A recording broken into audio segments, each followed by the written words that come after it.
বন্ধুরা, আজকে খুবই দারুণ এবং খুবই ইম্পর্টেন্ট একটা টপিক নিয়ে আমরা হাজির হলাম। সেটা হলো উইন্ডোজ সফটওয়্যার থেকে কিভাবে আপনি প্যাটার্ন রেডি করবেন। ইভেন শুধু উইন্ডোজ সফটওয়্যার না, আপনারা যদি বেসিকটা জানেন, প্যাটার্নের বেসিকটা জানেন, তাহলে যে কোনো সফটওয়্যার থেকে আপনারা খুব ইজিলি প্যাটার্ন রেডি করতে পারবেন। আসলে এখানে আমাদের সফটওয়্যারগুলোতে শুধু আইকনগুলোর ক্ষেত্রে গিয়ে আমাদের ভিন্নতা চলে আসে, কিন্তু প্যাটার্নের প্রসেস একই রকম থাকে। সো আমরা যদি প্রসেসটা জানি, সেক্ষেত্রে আমাদের যে কোনো সফটওয়্যার হোক না কেন, আমাদের জন্য কাজ করাটা খুবই ইজি হয়ে যাবে। তাহলে চলুন আমরা দেখে নিই কিভাবে একটা উইন্ডোজ সফটওয়্যার থেকে একটা টি শার্টের বেসিক প্যাটার্ন রেডি করা যায়। সো আমরা যদি একটা প্যাটার্ন তৈরি করতে যাই, সেক্ষেত্রে আমাদের সর্বপ্রথম প্রয়োজন হবে একটা স্পেকশিট। স্পেকশিটটা কি জিনিস? স্পেকশিটটা হলো বায়ার কর্তৃক প্রদত্ত একটা মেজারমেন্ট শিট দেওয়া থাকে, যে আমার এই আইটেমের জন্য তোমাকে এই স্পেকটা ফলো করতে হবে। তাহলে আমরা যদি সে স্পেক শিটটাতে যাই, তাহলে দেখতে পাবো এখানে একটা টি শার্টের স্পেক আগে থেকে আমি আপনাদের জন্য রেডি করে রেখেছি। তো এই টি শার্টের স্পেক থেকে আমরা টোটাল প্যাটার্নটা তৈরি করব। আমরা মূলত 5x6 অর্থাৎ 5 সাইজ এবং 6 সাইজ এই মেজারমেন্টটা দিয়ে আমরা প্যাটার্ন তৈরি করব। তাহলে আমাকে প্যাটার্ন তৈরির ক্ষেত্রে কি কি মেজারমেন্ট গুলো দিয়ে কাজ শুরু করতে হবে সেটা দেখে নিই। আমাকে সর্বপ্রথম ফ্রন্ট লেন্থ অর্থাৎ বডি লেন্থ, আমাকে বডি লেন্থটা নিতে হবে। বডি লেন্থ বলতে বোঝাচ্ছে আপনার হাইপন শোল্ডার থেকে বটম পর্যন্ত। তাহলে বডি লেন্থ এখানে কত দেওয়া আছে? 90। এটা আমাকে ফার্স্ট নিতে হবে বডি লেন্থটা। সেকেন্ড, আমাকে জানতে হবে চেস্ট কত আছে। তাহলে চেস্ট এখানে দেওয়া আছে আমার 29। 5/6 সাইজটা আমি আবার বলে নিচ্ছি, 5/6 সাইজটা চেস্ট 90। আরেকটা বিষয় মাথায় রাখবেন, চেস্ট দেখার পর আপনারা সুইপটা দেখে নেবেন। কারণ অনেক ক্ষেত্রে হয় কি, চেস্টের চেয়ে সুইপটা একটু বড় থাকে, কারণ মেয়েদের ক্ষেত্রে চেস্ট আর সুইপের মেজারমেন্টটা একটু ডিফারেন্ট থাকে। সেজন্য আপনারা সুইপটাও চেক করে নেবেন। সুইপও আমার যেহেতু 29 আছে, তাহলে আমার চিন্তা করার দরকার নেই। তাহলে ফ্রন্ট লেন্থ পেলাম আমি 19 এবং চেস্ট পেলাম 29। প্যাটার্ন শুরু করার আগে কিছু বেসিক আপনাদেরকে আমি জানিয়ে রাখি। সেটা হলো চেস্টের মেজারমেন্ট আমাদের এখানে দেওয়া আছে 29, অর্থাৎ ফুল সার্কামফারেন্সে 29 দেওয়া আছে। তো আমরা যখন প্যাটার্ন করতে যাব, সেটাকে আমরা 4 ভাগে ভাগ করে নিব। 4 ভাগে ভাগ করে নিয়ে পরে সেটা আমরা অ্যাটাচ করে দিব। এটা হচ্ছে প্যাটার্নের সুবিধার্থে, যেটা এই মেথডটা আমি ফলো করে থাকি।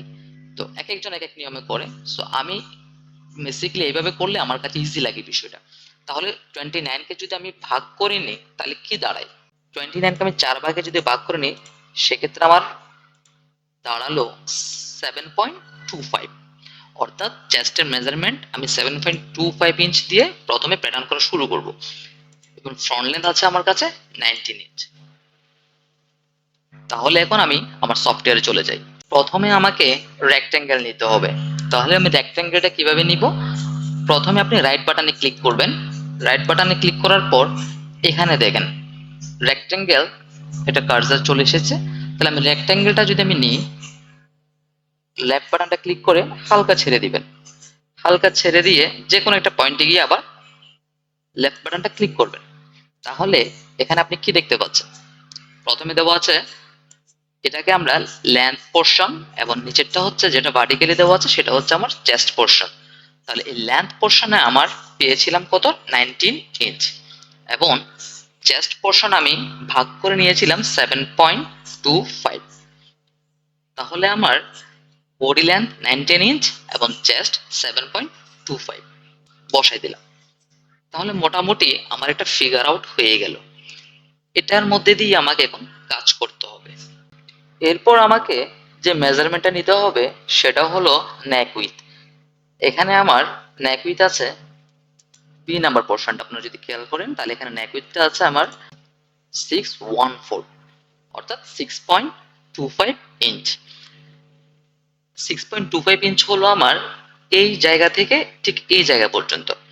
তাহলে একটা জিনিস আপনারা মাথায় রাখবেন, নেক উইথটা আমার ভাগ করে নিতে হবে। যেহেতু আমার প্যাটার্নটা ভাগ করা প্যাটার্ন, তাহলে 614 থাকলে, অর্থাৎ 6.25 থাকলে, সেটাকে আমাকে ভাগ করতে হবে 2 দিয়ে। 2 দিয়ে যদি আমি ভাগ করি, তাহলে কি দাঁড়ালো আমি একটু দেখে নিই। 6.25 ডিভাইডেড বাই 2। 3.125, অর্থাৎ নেক উইথ পেলাম আমি 3.125। তাহলে আমরা দেখলাম নেক উইথ আসলো আমার 3.125। এখন সেটা আমাকে এখানে ইমপ্লিমেন্ট করতে হবে। তাহলে কিভাবে আমি সেটা বসাবো, সেটার বসানোর প্রসেসটা হলো আপনাকে আবার সেম রাইট বাটন ক্লিক করতে হবে এবং আইসোমেট্রিটা নিতে হবে। এটা হলো আইসোমেট্রি লাইন, অর্থাৎ একটা রেফারেন্সে আরেকটা লাইন টানা। ক্লিক করলাম, ক্লিক করে প্রথমে গিয়ে যেহেতু নেক উইথটা আমার এই এই পার্টটা থেকে আসবে, এই পার্টটা থেকে যদি আমার নেক উইথটা আসবে তাহলে আমি এই পার্টে লেফট বাটনে ক্লিক করব, দেন উপরে গিয়ে আমি রাইট বাটনে ক্লিক করব। তাহলে দেখবেন একটা রেফারেন্স লাইন আপনার কাছে চলে আসবে। তাহলে আপনি যে কোনো পয়েন্টে গিয়ে আবার লেফট বাটন ক্লিক করবেন, তাহলে দেখতে পাবেন এখানে একটা মেজারমেন্ট শো করতেছে। তাহলে এখানে আমি আমার নেক উইথে যে মেজারমেন্টটা পেয়েছি সেটা দিয়ে দিই 3.125। দ্যাটস ইট, বসে গেল আমার আমার নেক উইথটা বরাবর বসে গেল। এরপর আমাদের দেখতে হবে অ্যাক্রস শোল্ডার। অ্যাক্রস শোল্ডারটা এখানে কত দেওয়া আছে আমরা আগে দেখে নিই। অ্যাক্রস শোল্ডারটা দেওয়া আছে আমার 12.38। 12.38 অ্যাক্রস শোল্ডারটা বলতে বোঝাচ্ছে আমার এই পয়েন্টটা থেকে শোল্ডারের এই পয়েন্টটা পর্যন্ত। তাহলে যেহেতু আমার অ্যাক্রস শোল্ডারটা পুরোটাই দেওয়া আছে, আমাকে সেম নেক উইথের মতো ভাগ করে নিতে হবে। তাহলে নেক উইথের মতো যদি আমি ভাগ করে নিতে যাই তাহলে কি দাঁড়ায় 12.38। সেম আমি আবার আপনাদেরকে ক্যালকুলেশন করে দেখাই। 12.38 divided by 2, 6.19। তাহলে আমি আমার অ্যাক্রস শোল্ডারটা পেলাম 6.19। 6.19 যেহেতু আমরা অ্যাক্রস শোল্ডার পেলাম, সেক্ষেত্রে আমি এখানে যদি বসাতে যাই আবার আগের মতো আমাকে যেভাবে আমি নেক উইথ বসিয়েছি ঠিক সেম, আমার যেহেতু আইসোমেট্রি লাইন নেওয়াই আছে তাহলে আমাকে আর কষ্ট করে নিতে হবে না। আমি সেম এখানে আবার একটা লেফট বাটন ক্লিক করব, উপরে গিয়ে হালকা আবার রাইট বাটন, দেন আবার লেফট বাটন ক্লিক করলে আর একটা পোর্শন চলে আসবে। তাহলে আমি এখানে 6.19 বসিয়ে দিলাম। তাহলে একটা জিনিস দেখুন, আপনার নেক উইথ পেয়ে গেলেন এবং অ্যাক্রস শোল্ডার পেয়ে গেলেন। এরপর আপনাকে যেটা দেখতে হবে সেটা হলো আপনার ফ্রন্ট নেক ড্রপ এবং ব্যাক নেক ড্রপ। এখানে আমার ফ্রন্ট নেক ড্রপ দেওয়া আছে 3 ইঞ্চ এবং ব্যাক নেক ড্রপ দেওয়া আছে আমার 114। তাহলে আমার কি দাঁড়ালো,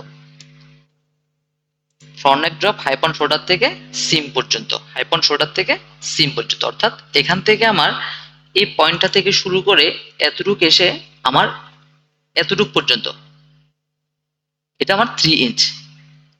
এটা হচ্ছে আমার ফ্রন্ট নেক ড্রপ। এবং ব্যাক নেক ড্রপটা হলো উপর থেকে গিয়ে যতটুকু আসে। ব্যাক নেক ড্রপ সবসময় কম থাকবে, একটা জিনিস মাথায় রাখবেন আপনারা। ব্যাক নেক ড্রপটা যেহেতু শেপটা ছোট, সেক্ষেত্রে আমার ব্যাক নেক ড্রপটা কম থাকবে এবং ফ্রন্ট নেক ড্রপটা অবশ্যই বেশি থাকবে। তাহলে আমার ফ্রন্ট নেক ড্রপ পেলাম কত 3 ইঞ্চ এবং ব্যাক নেক ড্রপ পেলাম 114। সেম আমি আইসোমেট্রি লাইন দিয়ে আবার ফ্রন্ট নেক ড্রপ এবং ব্যাক নেক ড্রপটা আঁকবো। তাহলে আমার ফ্রন্ট নেক ড্রপ পেয়েছিলাম কত 3 ইঞ্চ। তাহলে এই লাইনের অ্যাক্সিস ধরে, অর্থাৎ হাইপন শোল্ডার থেকে এদিকে গিয়ে same left button, then right button, আবার লেফট বাটন। তাহলে কত আমার ফ্রন্ট নেক ড্রপ 3 ইঞ্চ বসালাম। সেম আবার আগের মতো left button, right button and left button, same 1.25 inch অর্থাৎ 114। তাহলে একটা জিনিস দেখুন, আপনার ফ্রন্ট নেক ড্রপ পেলেন, ব্যাক নেক ড্রপও পেয়ে গেলেন, নেক উইথও পেয়ে গেলেন এবং অ্যাক্রস শোল্ডারও পেয়ে গেলেন। তাহলে এখন আমাদের যে বেসিক রুলসটা ফলো করতে হবে সেটা হচ্ছে আর্ম হোলের শেপ দিব এবং নেকের শেপটা দিব। তাহলে প্রথমে আমি আগে নেকের শেপটা দিই। নেকের শেপটা দেওয়ার জন্য এখানে একটা টুলস দেখতে পাচ্ছেন আপনারা, পেন্সিল টুলস, এটাকে বলা হয় পেন্সিল টুলস। পেন্সিল টুলসটা আমি নিলাম, নিয়ে এই পয়েন্টটা থেকে ধরে এই পয়েন্টে একটা ক্লিক করলাম, আবার সেম এই পয়েন্টটা থেকে ধরে এই পয়েন্টে একটা ক্লিক করলাম। এটা আমি দিলাম আমার নেকের শেপের জন্য, যেহেতু আমার এটা নেক উইথ, তাহলে নেক উইথের সাথে আমার নেকের শেপটা চলে আসবে। তাহলে আমি যদি এখন শেপ দিতে যাই সেক্ষেত্রে আমাকে কোন টুলসটা ফলো করতে হবে? শেপ দিতে গেলে আমাকে অবশ্যই এই শেপ বিল্ডার টুলটা আমাকে ফলো করতে হবে। এটাকে মুভার টুলও বলে, আবার শেপ বিল্ডার টুলও বলে। তাহলে এটাতে আমি ক্লিক করলাম লেফট বাটন দিয়ে, দেন এখানে একটা ক্লিক করে নিলাম লেফট বাটন দিয়ে। ক্লিক করে একদম ক্লিক করে ছাড়বেন না, ক্লিক করে ধরে রাখবেন, ধরে রেখে একদম শেপ বরাবর মিলে দিবেন, যেন আপনার রেফারেন্স লাইনের বাইরে না যায়, অর্থাৎ ব্যাক নেক ড্রপের বাইরে না যায় এবং শেপটা যেন একটা মোটামুটি শেপ আকারে চলে আসে। ঠিক সেম আবার শেপ বিল্ডার টুলটা নিয়ে ফ্রন্ট নেক ড্রপের অর্থাৎ ফ্রন্ট নেকের শেপটা দিবেন। ঠিক সেম ক্লিক করে ধরে রেখে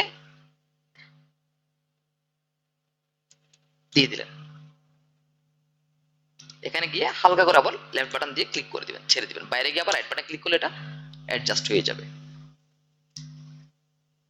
তাহলে আমার ফ্রন্ট নেক ড্রপ এবং ব্যাক নেক ড্রপ থেকে আমি নেক উইথের এবং নেকের শেপটা পেয়ে গেলাম। এখন আমাকে দেখতে হবে শোল্ডার স্লোপ।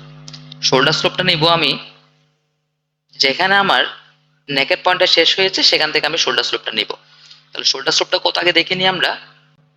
এখানে আমার শোল্ডার স্লোপ দেওয়া আছে 114।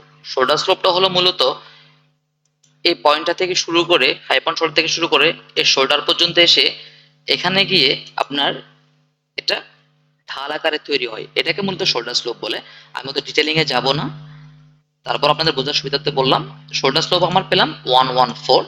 তাহলে 114টা যদি আমি বসাই তাহলে আমি নেক পয়েন্ট থেকে শোল্ডার স্লোপটা নেওয়ার জন্য অ্যাক্রস শোল্ডারের ওখানে গিয়ে একটা ক্লিক করতে হবে লেফট বাটন দিয়ে। ক্লিক করলাম, ক্লিক করলে আপনারা দেখবেন এখানে একটা মেজারমেন্ট পোর্শন চলে আসবে।